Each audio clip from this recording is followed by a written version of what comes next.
Bismillahirrahmanirrahim. Assalamualaikum warahmatullahi wabarakatuh. Alhamdulillahi rabbil alamin. Wa bihi nasta'inu ala umuri dunya waddin. Wa sallallahu ala nabiyyina wa sayyidina Muhammadin wa ala alihi wa sahbihi ajma'in, amma ba'd.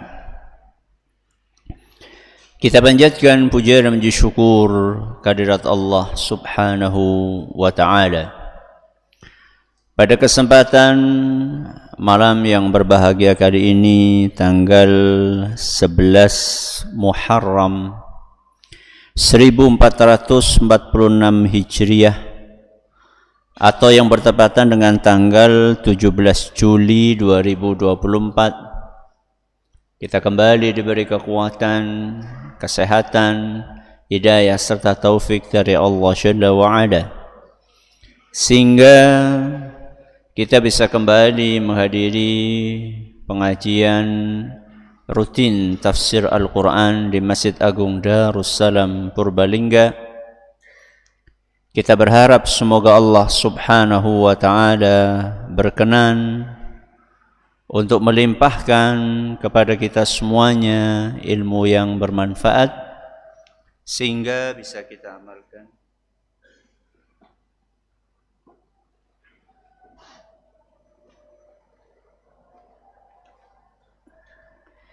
Sehingga bisa kita amalkan sebagai bekal untuk menghadap kepada Allah Jalla wa'ala. Allahumma amin. Salawat dan salam semoga senantiasa tercurahkan kepada junjungan kita Nabi Agung Muhammad sallallahu alaihi wasallam, kepada keluarganya, sahabatnya, dan umatnya yang setia mengikuti tuntunannya hingga di akhir nanti.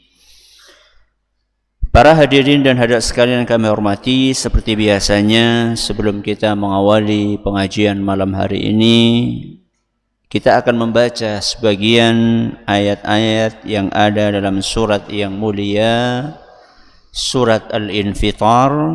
Semoga Allah subhanahu wa ta'ala memberkahi majlis kita. أعوذ بالله من الشيطان الرجيم.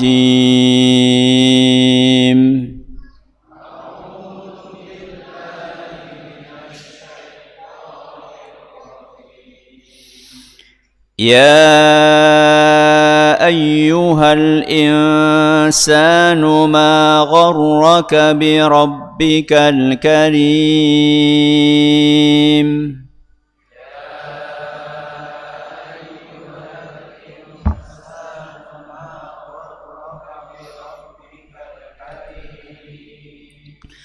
الذي خلقك فسواك فعدلك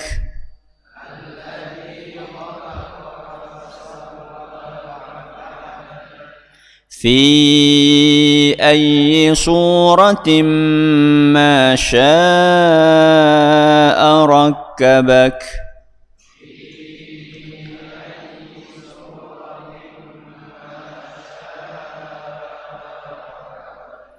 كلا بل تكذبون بالدين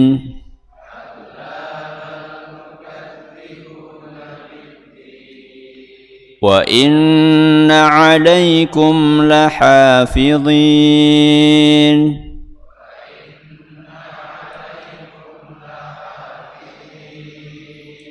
كراما كاتبين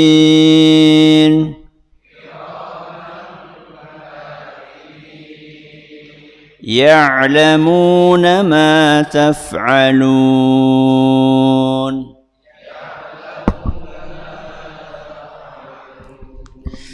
Jamaah sekalian rahimani wa rahimakumullah. Ayat yang terakhir kita kaji ayat nomor 9. Apa bunyinya?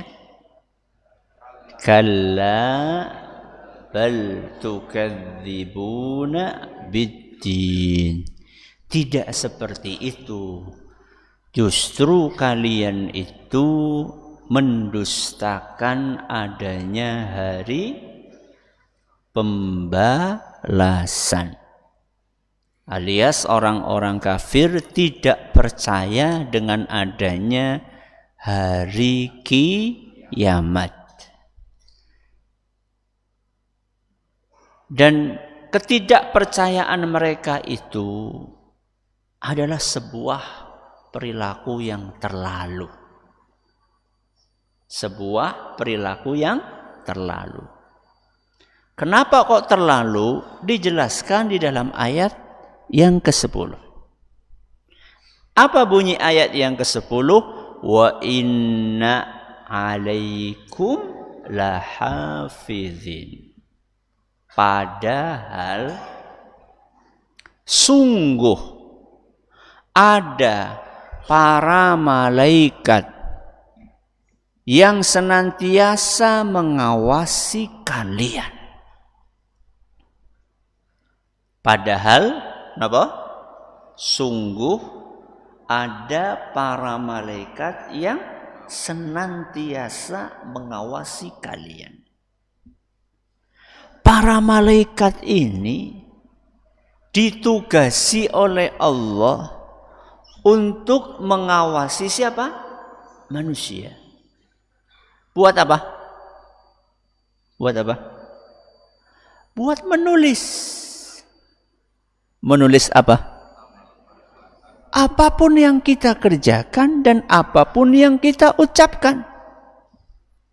Oke. Malaikat nulis. Buat apa?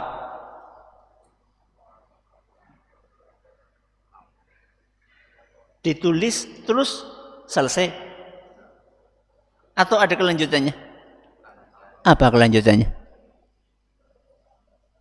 Untuk dibalas. Untuk dibalas. Dibalasnya di mana? Ya di hari kiamat. Kok kalian gak percaya hari kiamat? Lah terus malaikat disuruh ngapain? Makanya orang-orang yang gak percaya hari kiamat itu terlalu. Kenapa terlalu? Setiap hari itu Allah menugaskan malaikat yang tugasnya adalah mencatat apapun yang kita kerjakan, apapun yang kita ucapkan. Para malaikat itu mencatat, bukan sekedar mencatat, tapi mencatat untuk memberikan pembalasan atas apa yang kita lakukan. Yang baik-baik ya akan dibalas dengan surga, yang buruk-buruk yang akan dibalas dengan neraka. Berarti malaikat beneran ada nggak? Ada. Ada. Bukan seperti apa yang diklaim oleh sebagian kalangan. Oh, malaikat itu cuma simbol aja. Nggak ada makhluk bernama apa? Malaikat itu ya cuma bisikan di dalam hati kita yang mengajak melakukan apa? Kebaikan. Doa ada malaikat. Perhatikan. Di dalam ayat ini Allah subhanahu wa ta'ala sampai membawakan dua penegasan. Wa inna alaikum lahafizin. Yang pernah belajar bahasa Arab, inna sesungguhnya. Ini harfu at-taukid. Kalimat yang ditujukan untuk memberikan penegasan dan penekanan. Sungguh. Ditambah penegasan yang kedua. Wa inna alaikum la hafizin. Lam di sini huruf apa? Lam. Itu maknanya adalah lamut taukid. Berarti sudah ditegaskan sekali, ditegaskan kedua kalinya.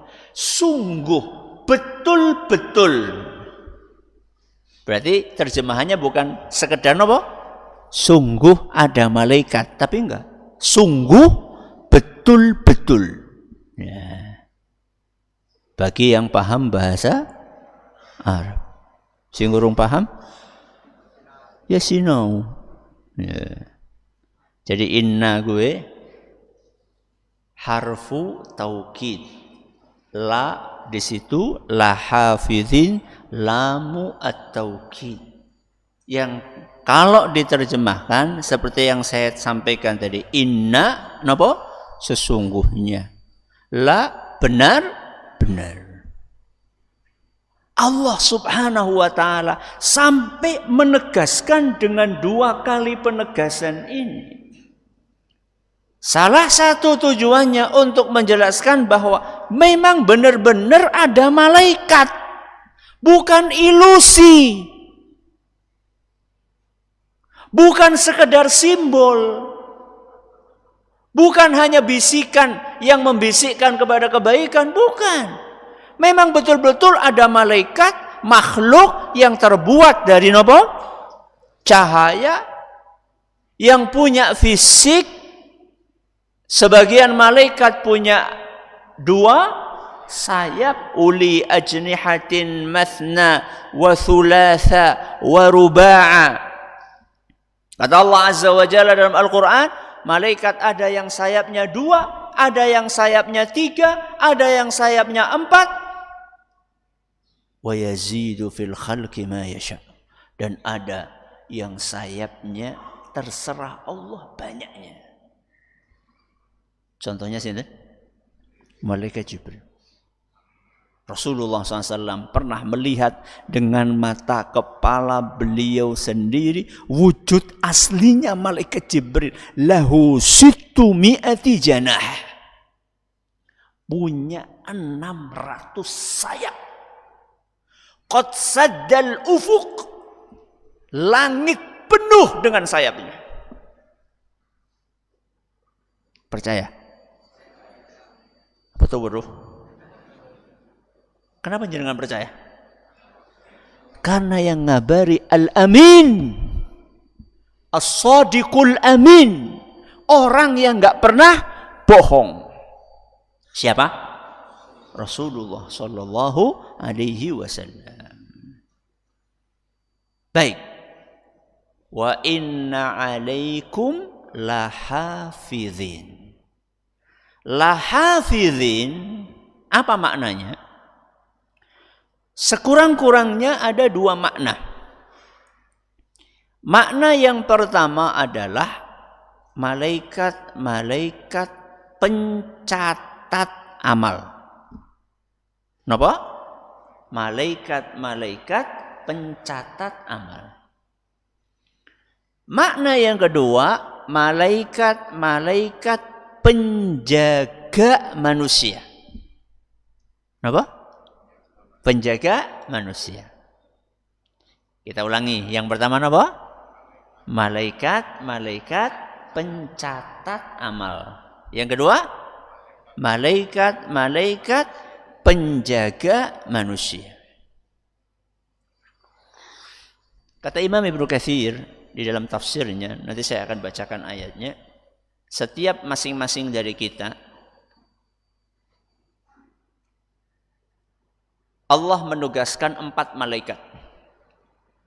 Berapa? 4 malaikat. Di kanan dan kiri kita,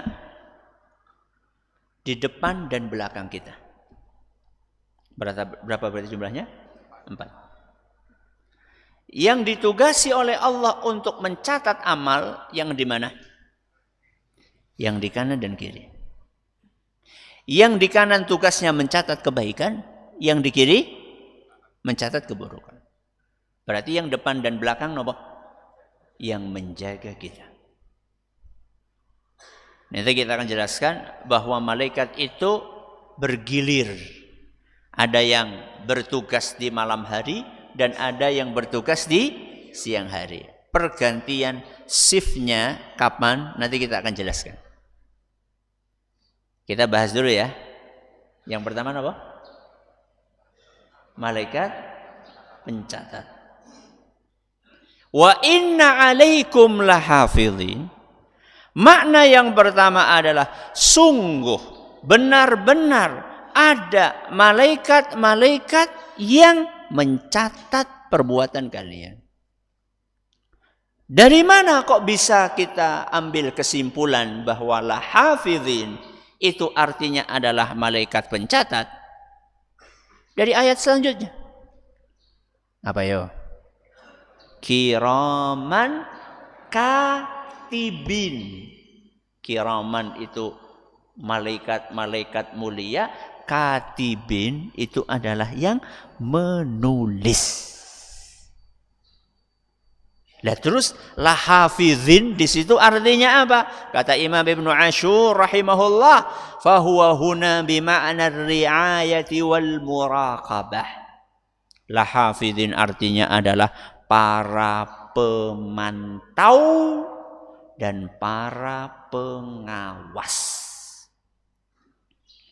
Jadi malaikat yang di kanan dan kiri itu senantiasa memantau dan mengawasi kita kapanpun dan dimanapun serta dalam kondisi apapun. Kapanpun berarti pagi, siang, sore, malam. Dimanapun berarti di rumah, di masjid, di kantor, di sawah, di dalam kota, di luar kota. Dalam kondisi apapun. Apa? Sehat, sakit, kaya, miskin, senang, susah, tidur, enggak tidur, nangis, ketawa, ketika melakukan kebaikan, ketika melakukan keburukan, tidak pernah absen sekejap mata pun. Berarti lebih dahsyat daripada sisi TV. Enggak ada apa-apanya CCTV. Apa ada CCTV di sawah? Siapa sih ngarep masang CCTV nang sawah? Malaikat ini kemanapun kita pergi selalu menyertai kita. Wa inna alaikum lahafidhin. Dan Allah sengaja menggunakan kata lahafidhin untuk menjelaskan betapa telitinya malaikat itu. Saking telitinya, tidak pernah ada yang tertukar. Kenapa? Tertukar. Contoh, orang ngaji segini. Ada yang memperhatikan dengan baik, ada yang ngantuk, ada yang dolanan HP. Padane ya, si A memperhatikan, si B ngantuk, si C mainan HP. Itu nggak akan pernah terjadi salah nulis. Nggak ada. Si A sing apa mau memperhatikan ditulisnya dolanan HP, nggak mungkin. Itu akan terjadi kalau yang ditugasi jenengan. Nugasi Kang Buri. Siapa ya? PC-nya pada apa yo? Salah nulis. Mungkin? Oke. Supervisor mungkin keliru? Sangat mungkin. Apalagi kadang-kadang supervisornya punya kepentingan. Akhirnya enggak objektif. Malaikat tidak mungkin. Tidak ada kepentingan malaikat kecuali menjalankan tugas dari Allah Subhanahu wa Ta'ala. Sengaja menggunakan kata lahafizin untuk menjelaskan bahwa malaikat sangat teliti, sangat jeli, tidak pernah keliru. Dan sengaja menggunakan kata lahafizin untuk menjelaskan bahwa tidak ada yang akan terlewat sedikit pun. فَمَنْ يَعْمَلْ مِثْقَالَ ذَرَّةٍ خَيْرًا يَرَهُ وَمَنْ يَعْمَلْ مِثْقَالَ ذَرَّةٍ شَرًّا يَرَهُ. Surat apa?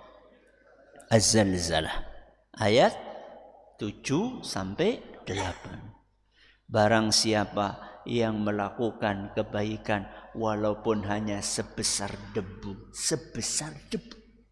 pasti dia akan dapatkan balasannya. Berarti dicatat. Sebaliknya, barang siapa yang melakukan keburukan walaupun hanya sebesar debu, juga dia akan mendapatkan balasannya. Yo, mesti dicatat. Karena landasan balasan itu dari apa? Catatan. Dah. Ini makna yang berapa? Yang pertama. Makna yang kedua, napa wau? Malaikat penjaga. Penjaga gimana, Ustadz? Malaikat ini ditugasi untuk menjaga manusia supaya selamat. Napa? Selamat. Selamat dari apa? Mara bahaya. Kalau belum saatnya terkena mara bahaya. Apa tugasnya? Menjaga manusia dari mara bahaya selama belum saatnya terkena mara bahaya itu. Kenapa lahafizin itu bisa dimaknai dengan makna tadi? Karena salah satu makna dari hafidha yahfazu, yaitu akar kata dari lahafizin adalah menjaga. Kalau tadi apa?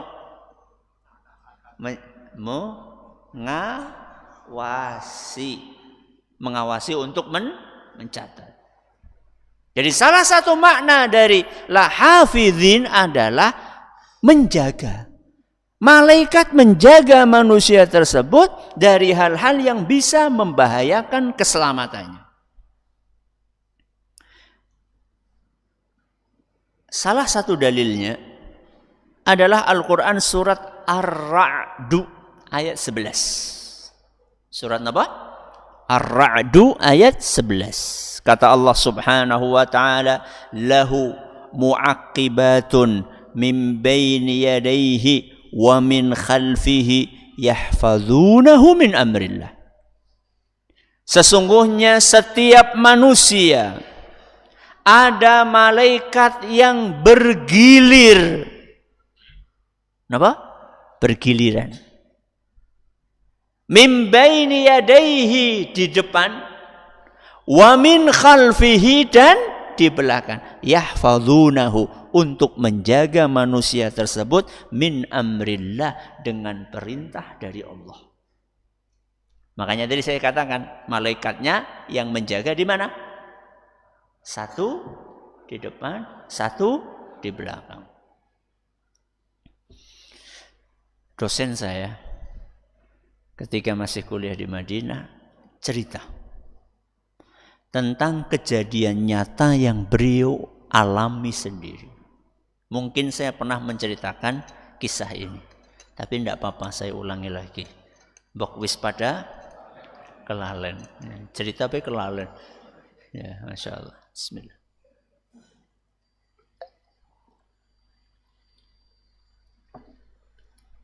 Beliau cerita, pada suatu hari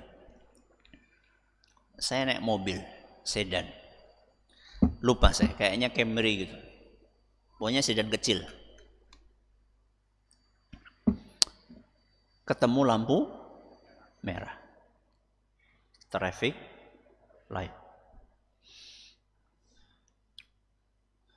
Maka saya berhenti, kata beliau.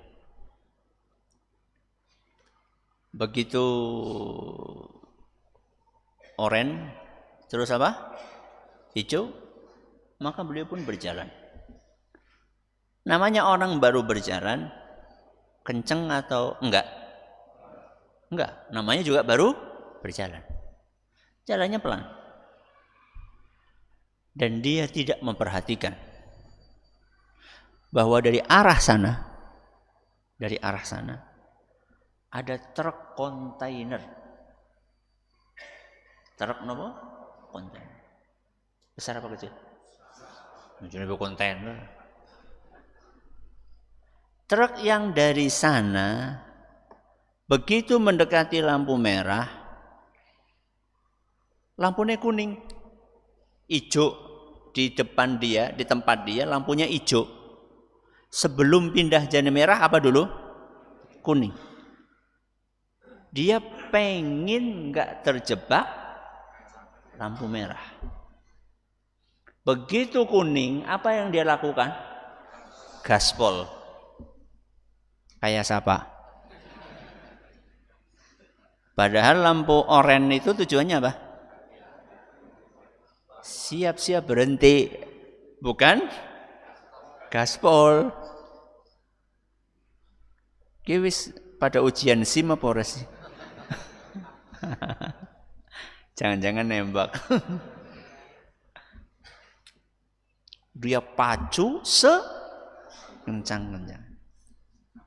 Ternyata tidak ngejar. Dia pikir saat dia gaspol itu bakalan bisa selamat dari nopo? Jebakan lampu merah. Ternyata enggak. Dia belum sempat melewati perempatan itu, lampunya sudah merah. Dan mendadak ngerem. Enggak mungkin. Kenapa? Mobilnya besar. Beda. Sepeda, bisa. Ini mobil besar, kontainer, enggak mungkin. Maka apa yang dilakukan? Si standby. Dia gaspol. Dan dosen saya itu sedang pelan-pelannya. Dari sini pelan, dari sana gaspol. Sini kecil, sana gede. Apa yang terjadi? Brrrr. Orang-orang yang melihat, wah, sudah tamat. Apa yang terjadi? Dosen saya cerita. Begitu ditelindis ring sek mobilnya. Kata dia, maka saya pun keluar sendiri dari mobil itu. Pintunya sudah ringsek, masih bisa apa? Dia dorong, duk keluar. Dan dia sehat walafiat. Cuma lecet-lecet dikit. Kenapa gue? Sakti mandraguna. Otot kawat balung besi. Hah? Kayak gitu? Wali. Kenapa coba? Karena belum saatnya cedera atau apa tadi saya katakan? Belum saatnya terkena mara bahaya. Belum takdirnya. Maka malaikat yang ditugasi oleh Allah tadi berusaha untuk menjaga. Sehingga walaupun mobilnya ringsek, dianya tetap hidup. Bukan karena apa tadi? Sakti mandraguna, gue enak Indonesia, ngasuk rame gue pada jaluk banyu gue. mandi. Bukan karena itu. Lah Ustaz, buktinya banyak kecelakaan, ringsek-sek mati kabeh. Pripun? Ya memang sudah saatnya. Sudah napa? Saatnya. Makanya dalam surat Al-An'am, surat apa? Al-An'am ayat 61, Allah Subhanahu wa taala berfirman, wa yursilu 'alaikum hafazah. Dan Allah Subhanahu wa taala mengutus untuk kalian wahai para manusia hafazah, malaikat-malaikat yang menjaga kalian. Hatta idza jaa ahadakumul maut tawaffathu rusuluna. Tapi kalau sudah saatnya mati, yuk akan dicabut nyawanya. Berarti kalau sudah saatnya mati, malaikat-malaikat penjaga itu tugasnya selesai. Berarti sudah pindah tugas. Tugasnya siapa? Malakul maut. Malaikat pencabut nyawa. Kita ulangi apa yang disampaikan oleh Imam Ibnu Katsir. Setiap manusia akan disertai berapa malaikat? 4. Di mana dan di mana? Kanan dan kiri, depan dan belakang. Kanan dan kiri malaikat napa? Pencatat. Depan belakang malaikat penjaga. Mereka adalah malaikat yang bergiliran. Makanya tadi disebutkan dalam surat Ar-Ra'du, lahu mu'aqibatun. Setiap manusia ada malaikat-malaikat yang bergiliran. Tadi saya sempat katakan, bergiliran itu maksudnya ada yang tugasnya siang, ada yang tugasnya malam.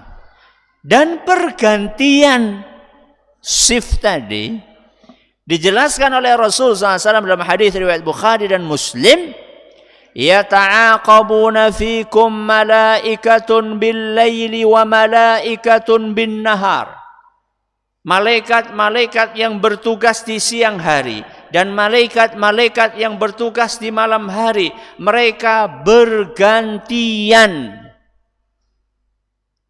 Wa yajtami'una fi salatil fajri wa salatil asr. Dan malaikat-malaikat siang dan malam tadi berkumpul ketika salat subuh dan ketika salat asar. Kapan kumpulnya? Subuh dan asar. Malaikat yang jaga malam sampai kapan? Subuh. Begitu malaikat penjaga di malam hari, malaikat yang bertugas di malam hari akan kembali ke langit di waktu apa? Subuh. Malaikat yang bertugas di siang hari datang. Mereka ngumpul bareng. Yang dari atas turun untuk bertugas, yang dari bawah naik. Untuk melaporkan apa yang kita kerjakan. Makanya itu di subuh. Makanya di dalam hadis disebutkan ketika malaikat yang berjaga malam hari menghadap kepada Allah Azza wa Jalla, ditanya sama Allah, kaifa taraktum ibadi? Pas kalian tinggalkan hamba-hambaku, lagi ngapain mereka? Apa jawabnya? Lagi sholat, sing sholat. Sing ora sholat, lagi turu, lagi nonton bal-balan. Coba sekarang, jenengan rela dilaporkan oleh malaikat kepada Allah lagi ngapa? Bal-balan. Sore hari sama. Kapan sore hari? Pas waktu asar. Malaikat yang bertugas di siang hari Waktu kerjanya sampai asar. Ketika mereka akan naik, malaikat yang bertugas malam hari turun, ngumpul waktu asar. Malaikat siang hari lapor setelah selesai asar kepada Allah Azza wa Jalla. Ditanya lagi sama Allah, ketika kamu tinggalkan hambaku, lagi pada ngapa? Lagi sholat. Salah. Sing dolanan darah. Sing lagi volley. Ya sesuai dengan apa yang dikerjakan manusia. Enggak pernah malaikat itu basa-basi. Dolanan darah ya laporannya darah. Mancing ya mancing. Gaple ya gaple. Enggak ada basa-basi. Apa ya? Apa yang dikerjakan itu ya sudah, itu yang dilaporkan sama Allah Azza wa Jalla. Pertanyaannya, Allah tanya sama malaikat kan? Apa Allah enggak tahu? Hah? Tahu. Kenapa tanya? Untuk menjelaskan kepada kita bahwa malaikat ini betul-betul menjalankan tugasnya sebaik mungkin. Malaikat itu bukan aparat yang bisa disogok. Ora butuh. Bukan sosok yang bisa disuap. Enggak butuh malaikat-malaikat tersebut. Maka ini membuat kita menjadi hati-hati. Kenapa? Hati-hati. Karena apapun yang kita ucapkan, apapun yang kita lakukan, apapun yang kita tonton, apapun yang kita simpen di dalam hati kita, itu diketahui oleh Allah Subhanahu wa ta'ala. Dan seharusnya kita merasa malu ketika sholat pikirannya kemana-mana. Wong itu diketahui oleh Allah Subhanahu wa ta'ala, dicatat oleh para malaikat. Masa nggak malu?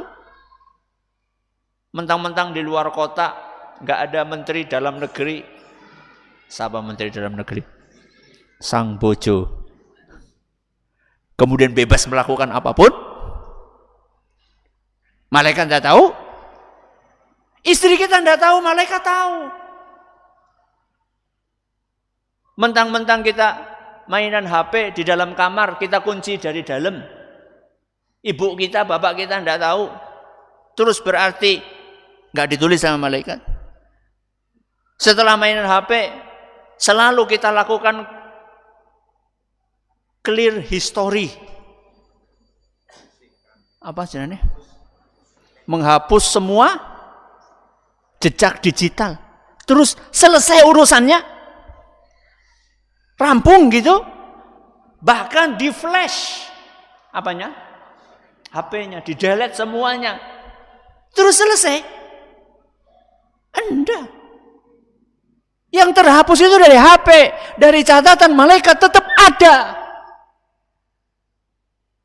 Dan itu akan kita pertanggungjawabkan di hadapan Allah Azza wa Jalla.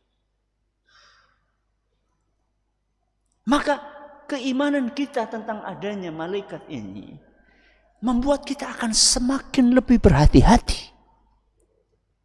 Dan akan membuat kita semakin beradab serta beretika. Coba bayangkan, kita ini selalu disertai dengan berapa malaikat? 4 malaikat. Masa sembarangan? Saya kasih tahu.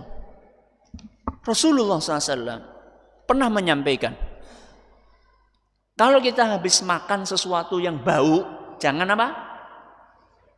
Jangan pergi ke masjid. Kenapa? Kenapa? Karena itu mengganggu malaikat. Sebelum mengganggu kanan dan kirinya. ambune jengkol.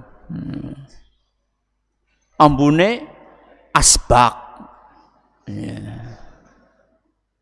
Apa kata Nabi kita Muhammad sallallahu alaihi wasallam dalam sebuah hadis yang diriwayatkan oleh Imam Muslim, "Man akala min hadhihi al-baqlah ath-thum."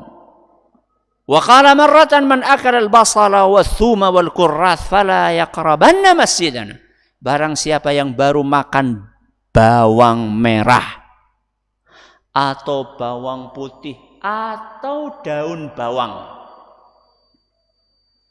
Ini semua makanan-makanan yang apa? Meninggalkan bau aroma yang menyengat. Fala yaqrabanna masjidana. Jangan pergi ke masjid. Fa innal malaikata tata'adza mimma yata'adza minhu banu Adam. Karena malaikat terganggu dengan bau mulut tersebut sebagaimana manusia terganggu. Ustaz, jengkol ora ana Ustaz. Kur apa mau? Bawang merah, bawang putih, daun bawang. Jengkol ora ana. Lebih parah, Bro. Apa maning manggu kaos kaki? Ya. Apalagi kaos sudah seminggu, tangannya gule. Nong pinggiris. Aromanya semerbak. Ya. Semakin beradab, beretika karena kita meyakini selalu dikelilingi oleh malaikat. Semoga apa yang kita pelajari bermanfaat bagi kita semuanya. Terima kasih atas perhatiannya. Mohon atas segala kurangannya kita akhiri. Subhanakallahumma bihamdika asyhadu an la ilaha illa anta astaghfiruka wa atubu ilaik. Assalamualaikum warahmatullahi wabarakatuh. Jangan lupa untuk subscribe dan share bila kajian ini dirasa bermanfaat.